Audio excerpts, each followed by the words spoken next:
Hello, everyone. Thank you so much for joining the Unith webinar today. The ticker code is UNT.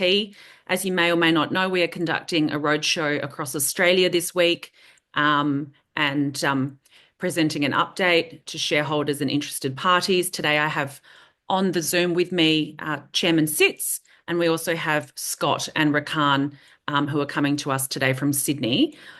Questions will be submitted at the end of the Zoom via the chat box. All participants will be on a forced mute. So at the conclusion of the Zoom, send through your questions and we will attend to them accordingly. So over to you, gentlemen. Good afternoon. A quick introduction. Yep, Sitz. Yeah, very warm welcome, everyone, from an early morning here in Europe. And I think I'd like to say on behalf of all the other colleagues in Unith, welcome. I think it's going to be interesting. It's exciting times at Unith. I think it's exciting times in the world of technology and artificial intelligence. So please do make use of the opportunity to ask as many questions as you want, and yeah, enjoy the presentation. Over to you, Rakan and Scott. Yep. All right. Thanks, Sitzer. So just quickly, just an overview of our leadership group. Obviously, Sitzer Bullon, non-exec chairman, based in the Netherlands.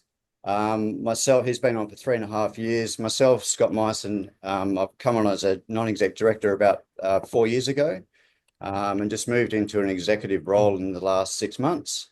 And we also have Anthony Eaton, who has been our corporate lawyer for over 6 years.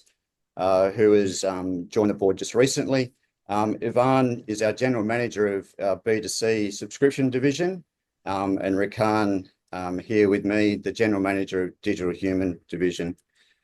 So I'll just give a quick overview of what Unith do, and who we are. So Unith is Australian technology company listed on the ASX, and we specialise in AI digital humans and conversational design.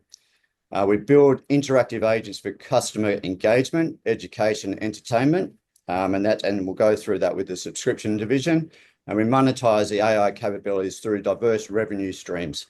Currently, we've got 2 business divisions, being the subscription B2C division, which is have our recurring revenue via the digital human and AI content access, which we've built our own in-house applications. We've built 5 of them, which we'll go on through a little bit later, but they go to 36 different countries and in different languages. Then we've got our digital human division, which is really the end-to-end digital human design, development, and deployment, which Rakan heads up. And the key offerings that we do have are the digital human, which are lifelike AI avatars for user interaction, which is a conversational AI. We have as I mentioned before, the storytelling education applications through our subscription division, and then also enterprise solutions, which we'll touch on, which is a customized AI module, which we can touch on a little bit more. All right. Yep. So handing over to Rakan. Good afternoon. I think for once I'm in the same time zone as most people. Good afternoon, everybody.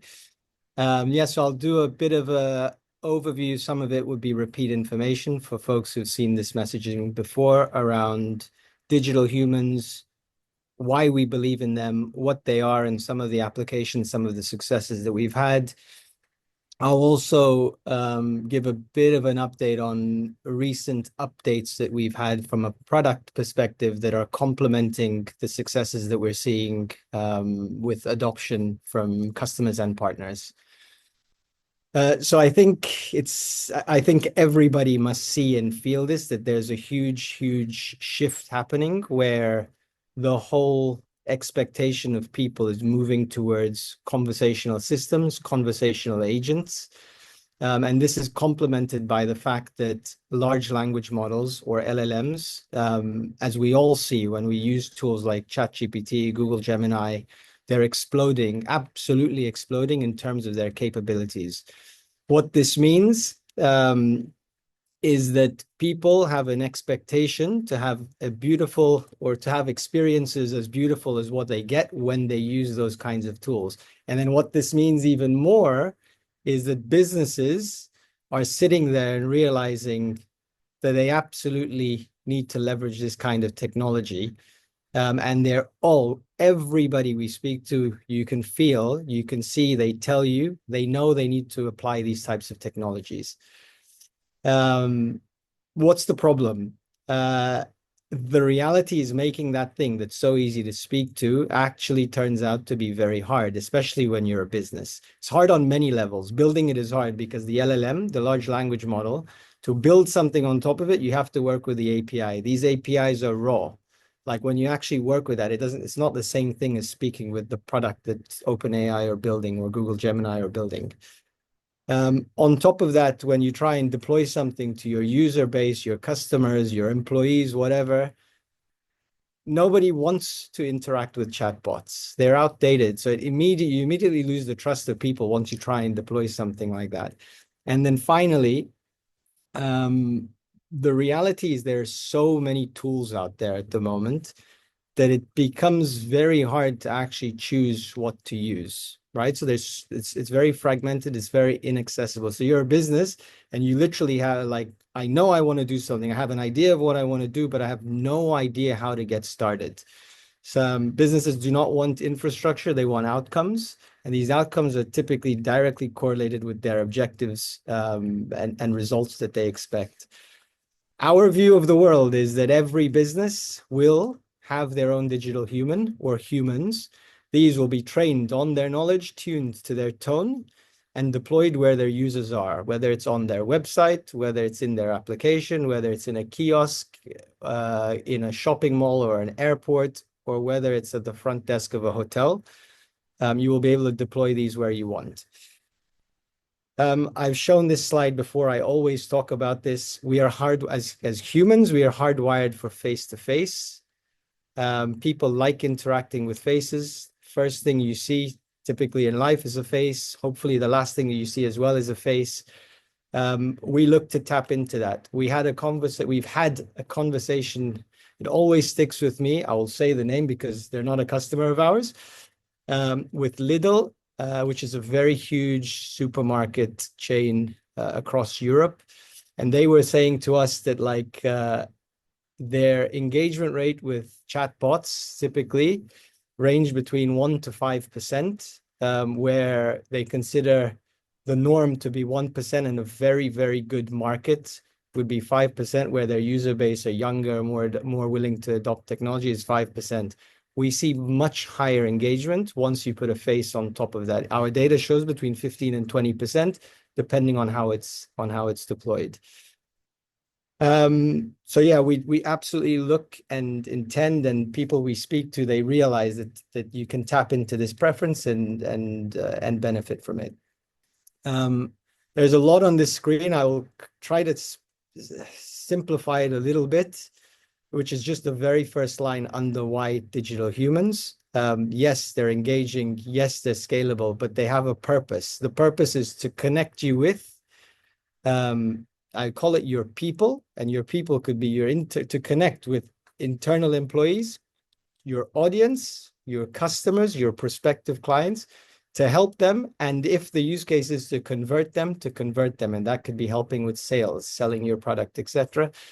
And one of the people that we spoke to yesterday, I think he actually said it to me in a beautiful way, which was they're basically there when you're not, right? And this means that they're there anytime, anywhere, and in any language. And I've made this joke, I feel 3 times in the last 48 hours. Last week in Spain, I think now it was last week in Spain on Monday, all of Spain, all of Portugal, parts of France, parts of Germany, parts of Poland had a blackout. In Spain, it lasted almost 24 hours before the whole country was online.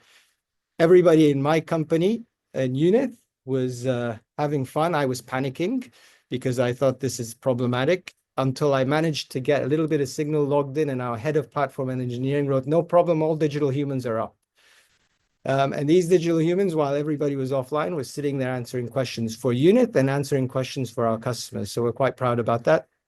But it is kind of just re-emphasizing the use case of they are available anytime, when you're sleeping, when you haven't got electricity, and whatnot. And we are seeing the use cases, and I'll show a little bit about the types of customers that we're bringing on board, or the breadth of customers. Across healthcare, across the health tech space, I should say, e-learning, onboarding, customer services, marketing knowledge. I'm seeing Sitsa's face on my screen, and Sitsa, I very much, and a lot of the people in our team, I think when we look across all use cases, there's one fundamental component, and it's actually on the front slide, I should have mentioned it, that it's all about informing people, educating people, enabling people with information in the right way at the right time, and in an innovative way. And we think and we believe that digital humans enable that. I will do this slide, and I'll probably skip the next one just in the interest of time. When people buy Unith, what do they buy? They buy our access to our platform. What does that give them? It gives, and when I say people, it's typically companies, gives them the ability to create their own digital humans, to deploy them at scale. And what are these? They're smart, because our digital humans are smart, they're contextualized, and they're personalized conversational agents available anywhere, anytime, anywhere, and in any language. What do we provide? There's three things. Everybody, regardless of how you want to consume Unith, get this thing like on the right side of my screen, if you see my mouse moving, which is a user interface, a web component of a user interface that we host, that people can interact with a digital human, and it's an embeddable component, which means you can put it on your website, as I mentioned earlier, you can put it in your application, you can put it wherever you want. These are the things when you sell to a business leader, whether it's a customer experience lead, a sales leader, a marketing leader, this is the thing they actually care about. They care about the end product, like the digital human is going to help them speak with their customers. But somebody needs to create these things. So when we sell to businesses, it's typically like, do you want to build it yourself? Do you want somebody else to build it? Or would you like us to build it for you? And these people, these different personas, we call them internal builders, or platform teams. They would typically use our creation tool, which is a no-code web application that lets anybody create and manage their own digital humans, or they would use our API layer, which lets them do things, I would say, at much higher scale and much more customized and personalizable. So we sell both of these. The API is something that I would say more premium users who are essentially buying access into more of our platform use, but it gives them a wider range of products to use. And just to share some of this, because Scott will come on to this in a second. In many ways, our internal team, we're lucky enough to have customer zero in Unith, which is our B2C direct-to-consumer division. They do everything at the API level, so they test and validate everything, and they do them like at very, very significant scale. I'll skip this slide. It's something that most people have seen. The one thing I would maybe say, one of the great things about digital humans is the feedback loop. We put a digital human on our own website. We think we know what people want to ask the digital human about, but we don't always get it right. So sometimes people ask the digital human a question and he doesn't have that information. He cannot answer it. And to us, that's really valuable information because it tells us that we have not thought through the things our audience are interested in. So we get that as a reporting feedback, and then we give the digital human this information so that he can then educate the next person that asks for it. And we get that through the analytics pipeline. This is a lower level of detail. We've seen that people are actually interested in under the hood how this happens. You speak to a digital human, everything is happening really fast, but behind the scenes, what's happening? You talk to it. If you use your voice becomes text in real time. We take this text, we pass it to a dialogue engine that is within our platform. This dialogue engine works with a large language model. We have a default one, but it's also at one of choice and works with external systems. So this thing goes about and says, based on what the user says, what's the next best thing, what's the best thing to respond with? Comes back with text, goes into a voice synthesis engine. It generates a voice. The voice then goes into a facial synthesis engine. We call it TAI for people who are interested in that. And we call it Turbo TAI now because it keeps getting faster. And then we generate the face, and then the face is given back to the user. And all of this has happened in real time. It looks very simple here. It's very sophisticated under the hood.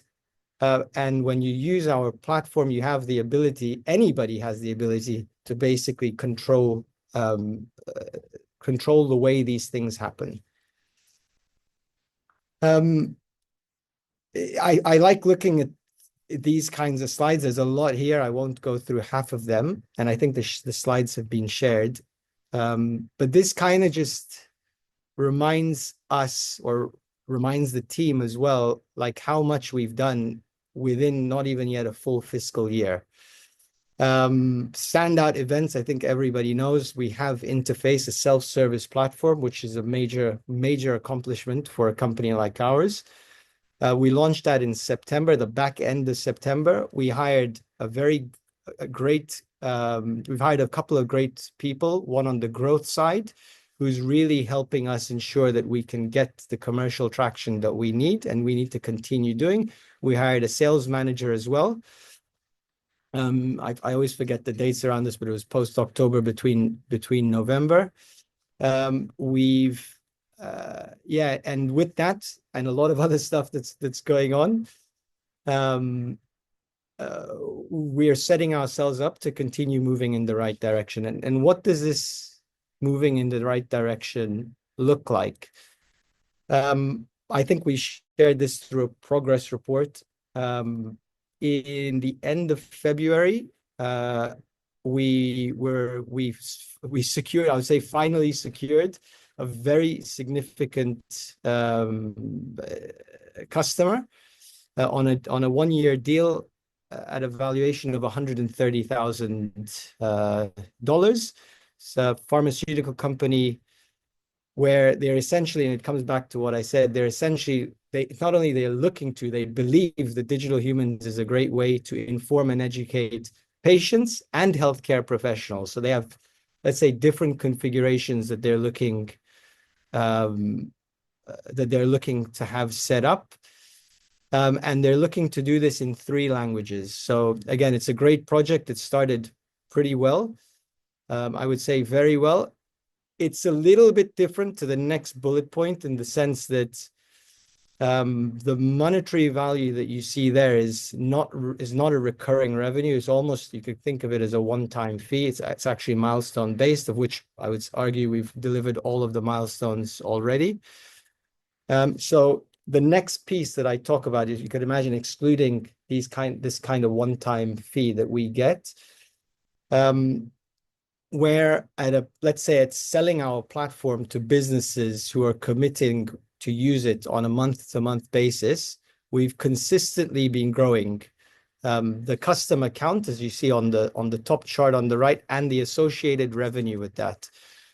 Monthly recurring revenue is such a interesting metric, because if you keep growing it, then all of a sudden, when you look at things, when you take a step back and you look at things on a year-to-year basis, the number is immediately times 12. From our perspective, we assume every customer that comes on board is sticking with us. Let's assume this, because we don't have all of the data yet. Stay for 10 months. That would be $250,000 that we've got right now from the customers that we have. We only see this growing. We don't know how long the customers will last. What we would say is that currently they're sticking, which basically means our churn is very low, which is good, which is a metric that we will look to continue measuring, and we will lose customers. There's no 2 ways about it. As painful as it is, we will lose customers.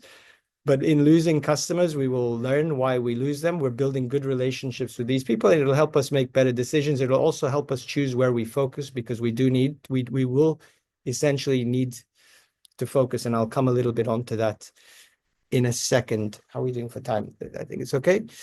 I had one more thing I wanted to mention on this. So I've got a few more things actually, but I only remember one of them. One of the fascinating things about this chart on the bottom right is it's growing. But if you look at our cost base has not changed at all during this time. So we're winning new businesses, driving up recurring revenue, and ultimately our cost, operational cost, marketing cost is not increasing at that same level. We know we can do more, right? And we will do more. But right now we're very much focused on optimizing how we acquire customers, how we satisfy those customers, and then helping us, and then them helping us.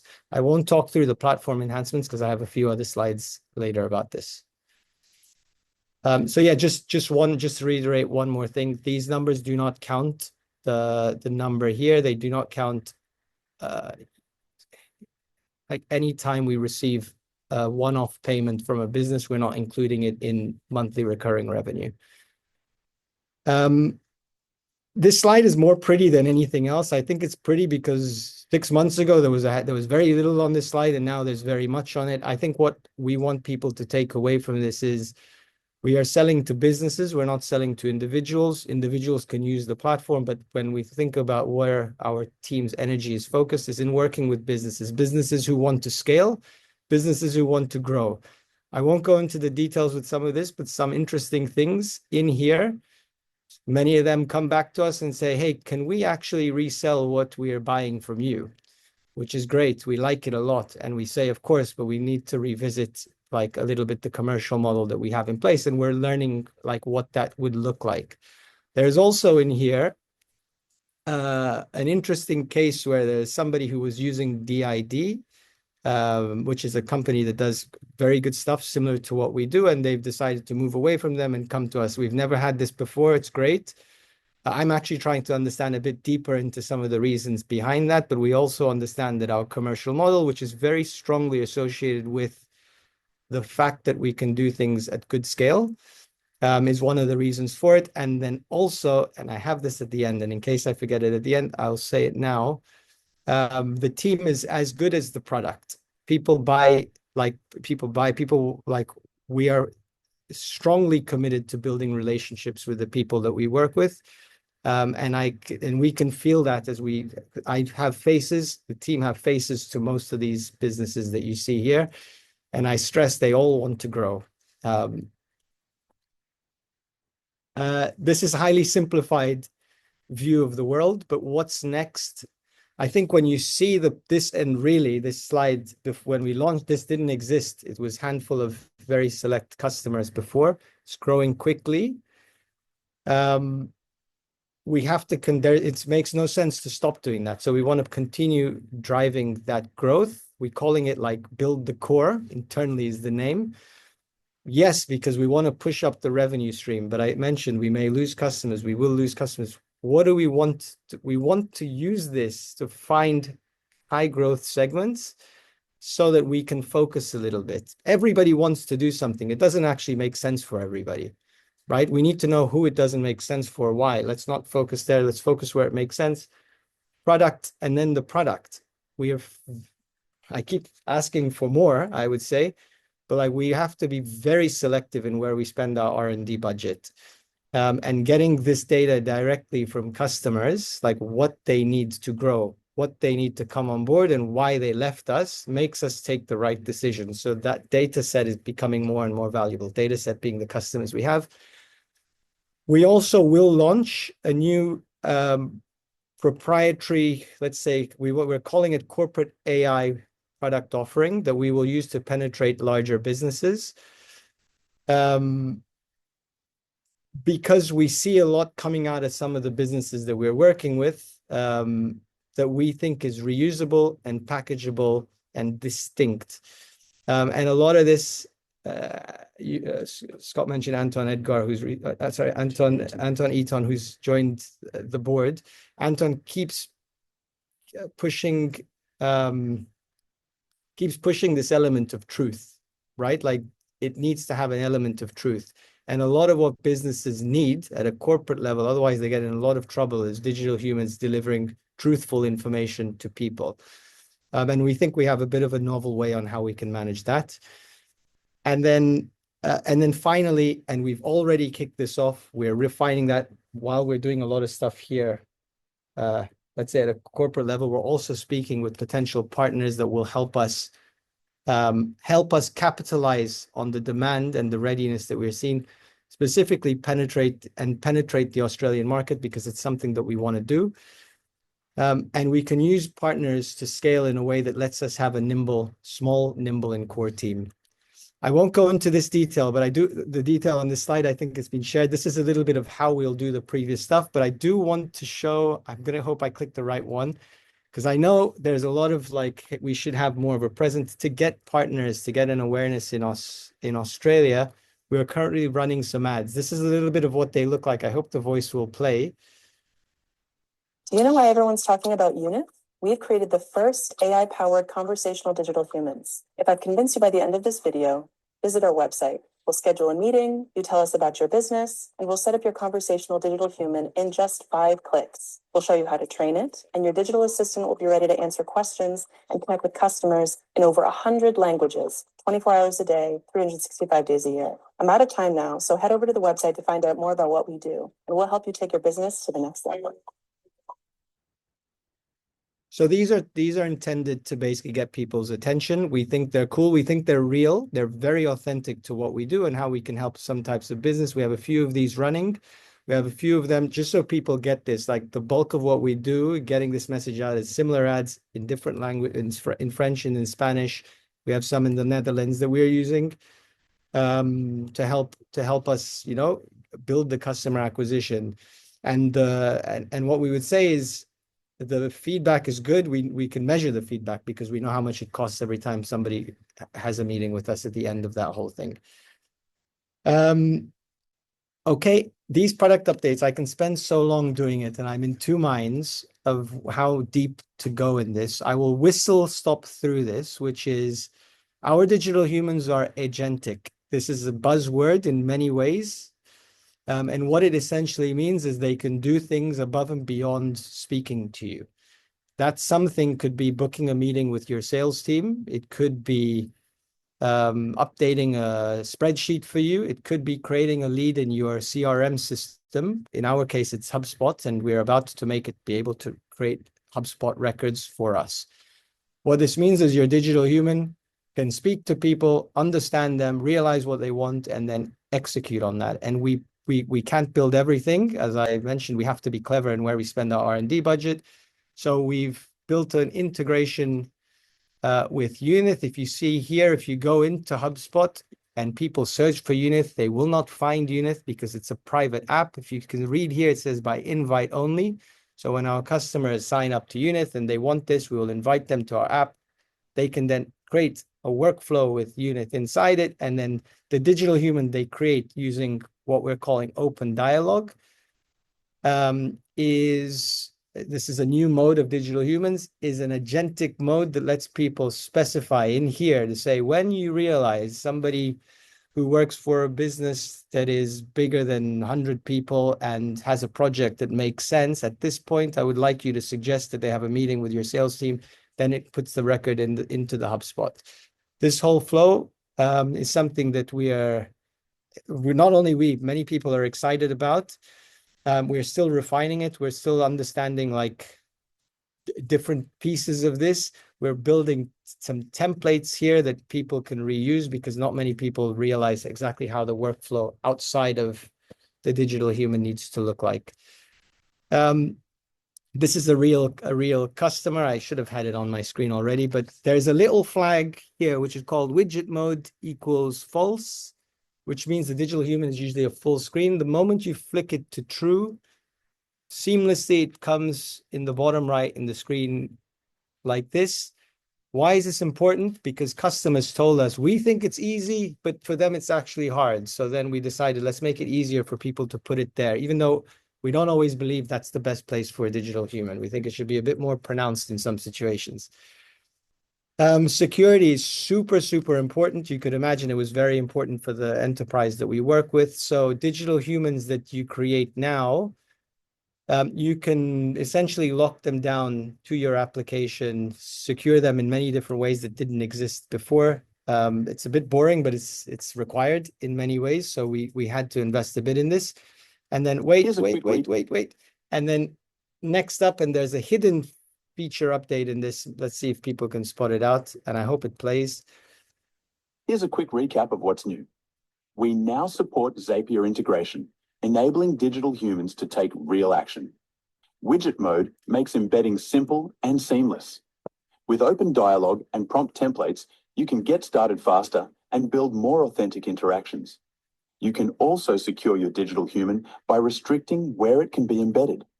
External events can now trigger speech, making richer conversational experiences. Plus, gestures and speaking states add expressiveness and realism. And finally, we've added an interrupt button because even the best conversations sometimes need a pause. All in all, a big leap forward. That's an Aussie accent on me. Nobody likes hearing their own voice, so I chose one that I felt was appropriate for this week. The last two bullets are also new, relatively interesting. The fact that we now can switch between a non-speaking state and a speaking state so that they can bring in a few gestures into the conversation. Many people have said after a while, we would like to shut the digital human up. So we put an interruption button in there as well. But I stress that video at the bottom right, I don't like promoting it because it's not what we do. After that, you want to say, tell me more about the Zapier integration. Can you integrate with other, because Zapier is one of many tools that allows you to integrate with other systems. The answer is yes, by the way. All right, I'll hand over to Scott to maybe just take. Thanks, Rakan. Okay, just moving to the B2C division. That's our subscription division. Essentially, that is direct to consumer. It distributes in-house apps that we've developed with products such as bedtime stories. There's a history app, an astrology app, and a wellness app. So these customers, they pay either daily or weekly subscriptions through their phone bill, and they can be up to $20 per month. We've seen the customer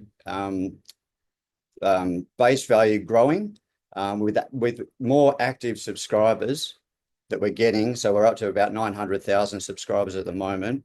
With those active subscribers, essentially, if we stop that, the marketing for getting active subscribers, that database will be worth about $4.5 million on stopping everything. And then it's up to the subscriber to opt out, and that customer value will be about $4.5 million over the 2 years.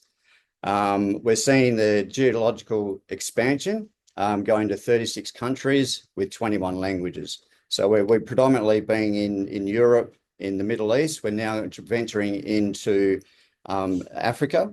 We've got people that have got experience in those jurisdictions, which we're pushing into those footprints. Yep. So as I mentioned, these are the apps that we have: the bedtime stories, the history app, the astrology app, a travel app, and a wellness app. And as you'll see there, there's different verticals. I mean, we've got children content, we've got e-learning, astrology, travel, and they're available in different languages. And as I mentioned, in different jurisdictions. So we're in about 36 different countries at the moment. So as Rakan mentioned before, our first customer really was the B2C division that really took charge on the technology that we have developed through the digital human division.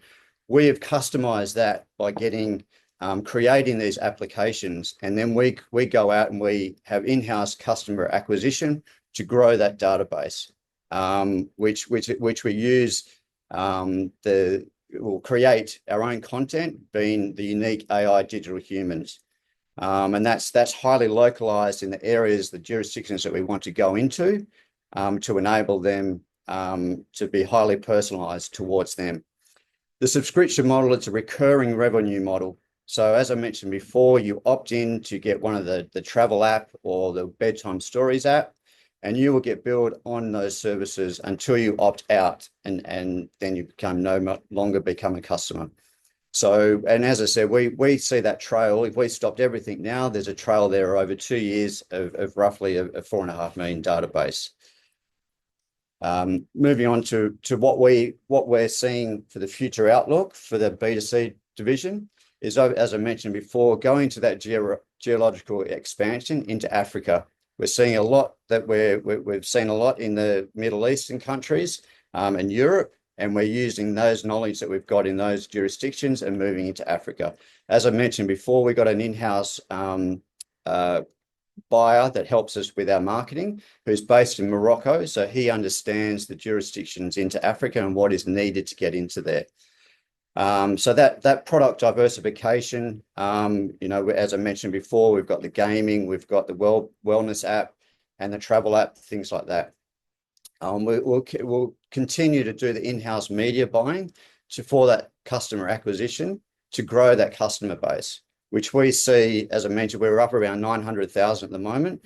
By the end of the financial year, being June 2025, we see that to be up around 1 million active subscribers, and the database, roughly to be estimated around $5 million. So just on that database though, so that our annual recurring revenue for the subscription division is about $4.5 million. So that's the recurring revenue. So that's different to this customer base lifetime value. So we get the 4.5 million obviously recurring, which we're growing, but we've still got that database which will tail off if we stop doing everything now. That database would tail off and be worth, as I mentioned, about the $4.5 million. As I mentioned, the B2C, we're increasing the active digital human users across the 36 different countries, different languages. As I mentioned, we're now going into Serbia, Slovakia, and Romania with those 5 applications that we've got. And we're seeing the continual growth on areas such in Africa, Gabon, Jordan, and Uzbekistan. Coming into why invest in Unith, as Rakan has seen, we've got a strong sales momentum at the moment and client success. Obviously, we've signed up a large pharmaceutical client, which as Rakan mentioned, we've hit the milestones within a month of really doing that project. I mean, it was a long cycle to get those enterprise clients. The cycle is probably around 6 to 9 months to really get someone from when you're talking to them to signing them up. Where we've got rare AI exposure on the ASX. There's not many pure AI companies listed on the ASX. And obviously the high growth marketing opportunity.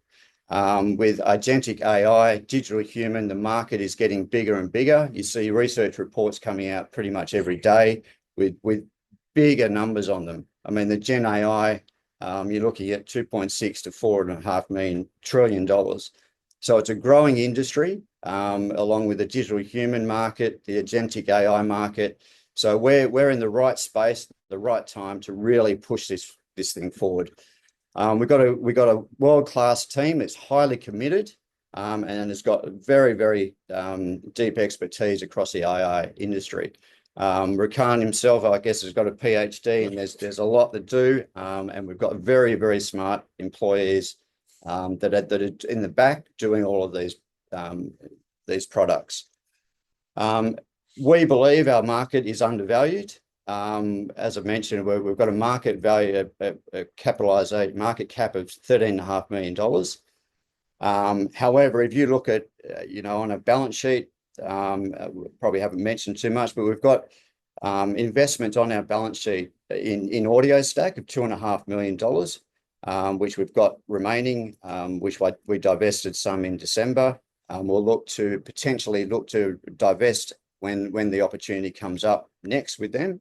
We've also got still an investment with Unique, which is valued at another $500,000, which we'll have some conversations, see if we need to exit that. But also what doesn't take into our balance sheet, I guess, is, as I mentioned, the long time value of the subscription division, which is around $4.5 million. And then the last thing, the product lead growth, we're capitalizing on very comprehensive and scalable platform, with the ongoing innovation and enhancement driving the competitive edge. So we're really seeing the traction into the interface platform itself, which is leading to not just the smaller to medium-sized clients, but as Rakan mentioned, we're getting those enterprise clients. We're getting a lot of interest in those areas. As I mentioned, those sales process takes quite a long time, but we're getting better and better as we learn. We're getting more data, understanding of what people are looking for, and to really move the company and the product forward. That's it. So that's it from Rakan and I, and Julia, back to you. And Hello. Thank you, gentlemen. Does anyone have any questions? Feel free to pop them in the chat box.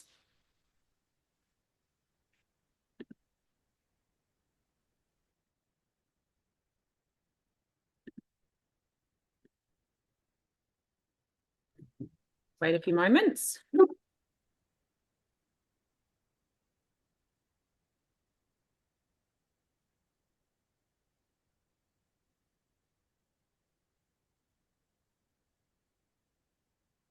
Okay, let me refer to a few that I have had sent in via email.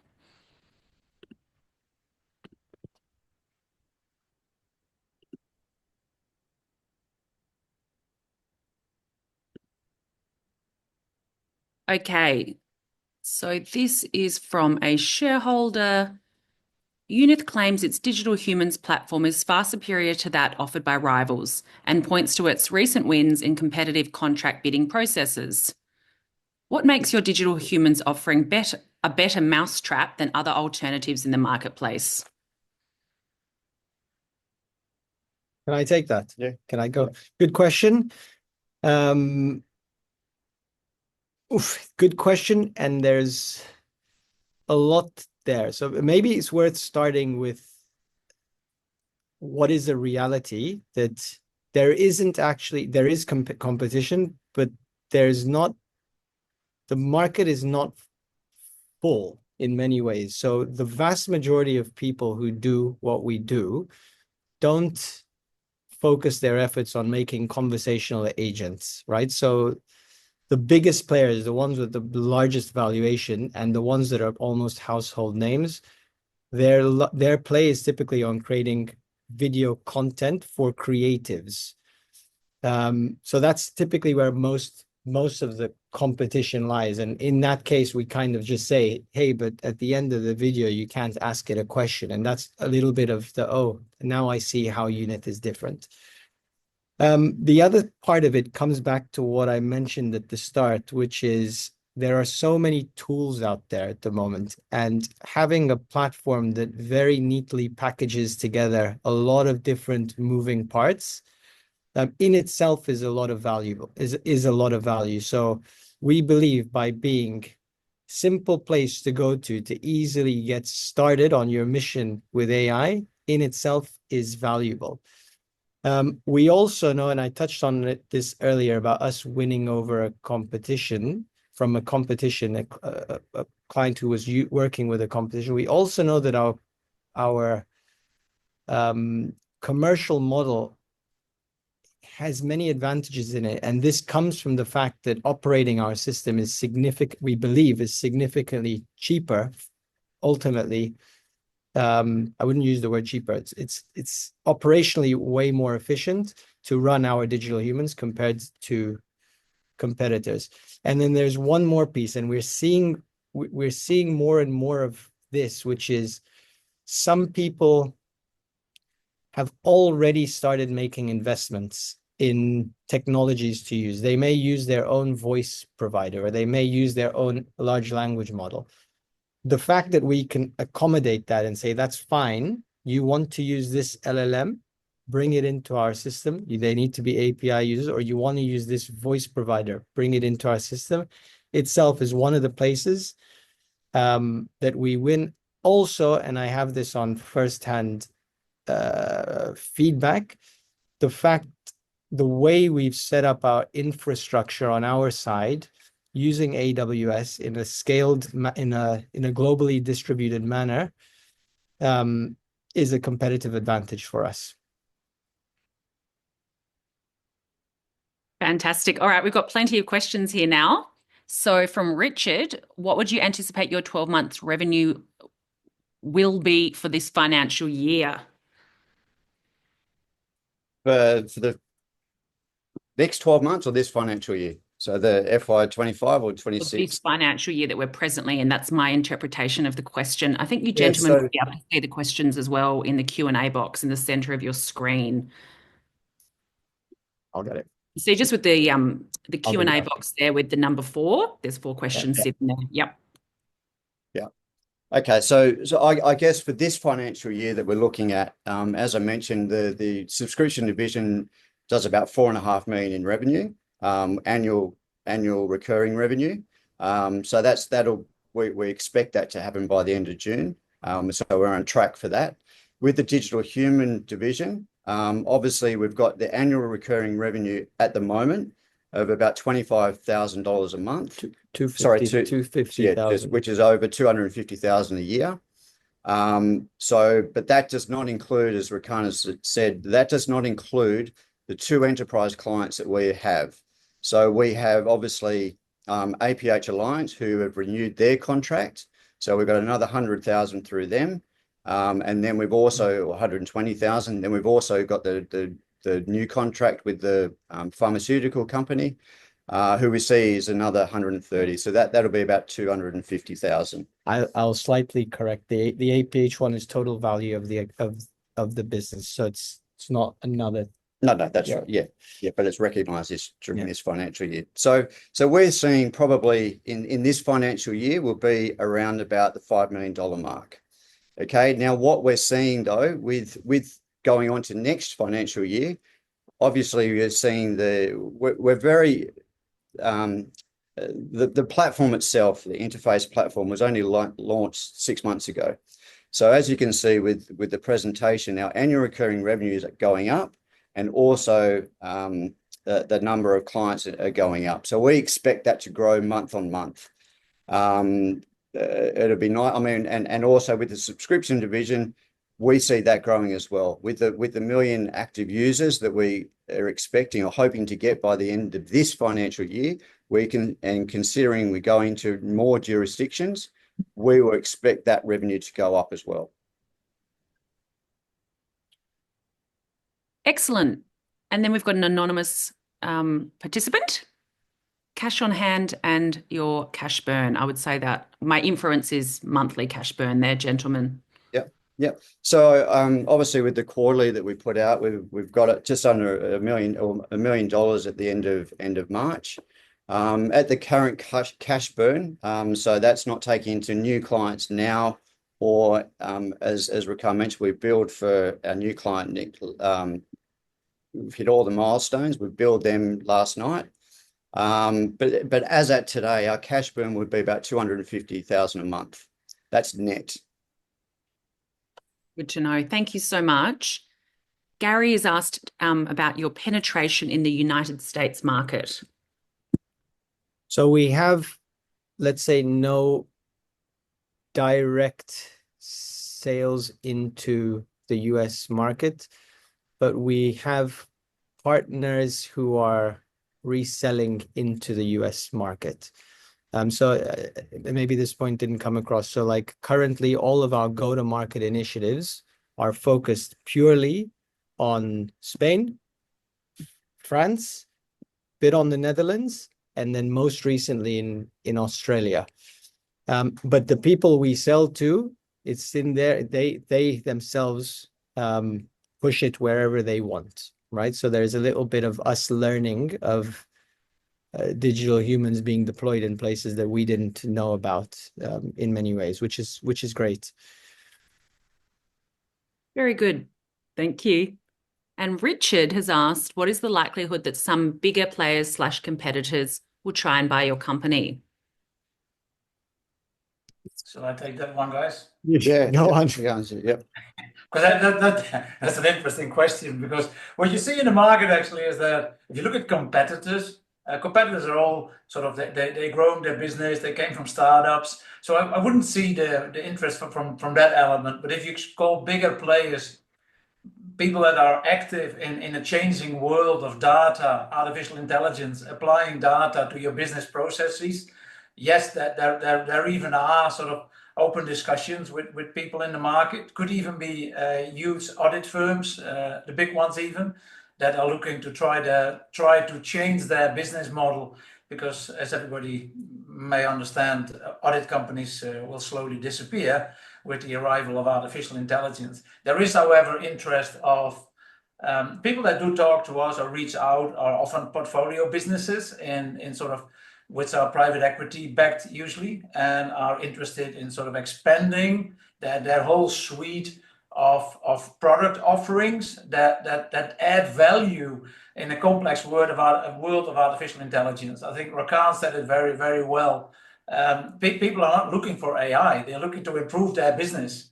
So the problem you're trying to solve for your clients is not the same as the technology you need under the hood, as Rakan called it, to fix something. You're trying to improve business processes to make money for a client. So basically you're adding value to them.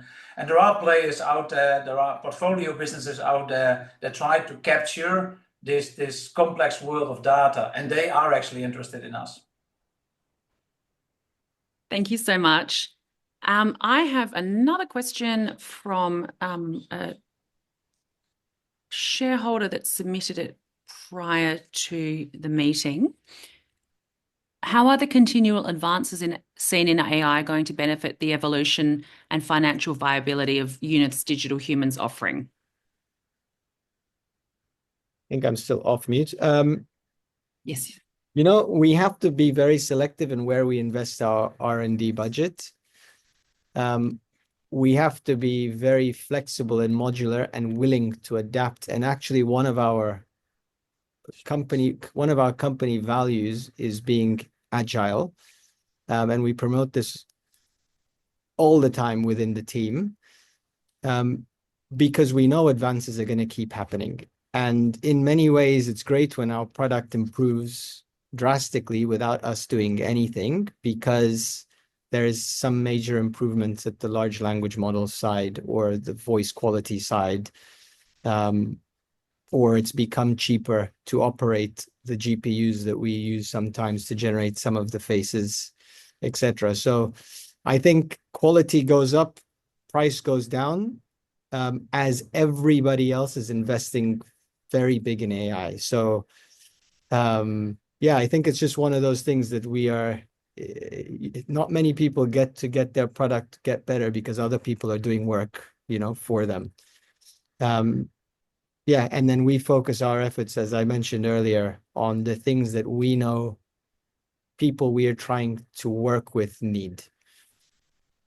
Thank you so much, Rakan. And I've got one last question here that was submitted in advance. Clearly, your B2C subscriptions business has plenty of growth upside from here. How does this business identify what new countries and product verticals are worth penetrating? Yeah, so I'll tell that. So with our subscription division, as I mentioned before, we've got people in different jurisdictions have the experience on knowing what they need to go into those different jurisdictions. To move into a different jurisdiction, you need to have authorization by that particular area. You need to then work with a telecommunications company, so you need to get in the agreement with them to be able to then be able to go in and market our products into those areas. As I mentioned, we're seeing with our experienced team, and we've got guys, Ivan and another guy who's still there, who started the business, Track Concepts itself, who's been there for 15 years. With the knowledge of those guys and the new guys that we're bringing on board for our media buying, where they are working through those different areas and really capturing those areas. So as I mentioned, we've got a guy in Morocco. We're going to move into Africa, which we see as a big market that we can capture. I mean, a lot of people in Africa, they have a mobile phone, they can opt in to get any of these products in there. And then we also, with our experience on those different areas, we can work out which ones are most profitable as well. So with our marketing spend or really marketing our products, we can tell which areas, which jurisdictions are most profitable.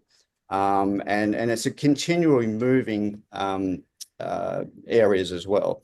So it's not just move into somewhere and we just hold and we just wait and see what happens. You have to actively go in there and really promote your products in there. So, and as I mentioned, we've got that team behind us doing those marketing campaigns and that into those different areas. And just one more quick thing to add on that. What's behind? So you saw the faces. There was like an Albert Einstein face there, and a few of those. Behind that is actually a face of a historical figure that you can choose and you can speak with them. And part of penetrating these markets is taking to them what they perceive to be in demand, innovative solutions to that market.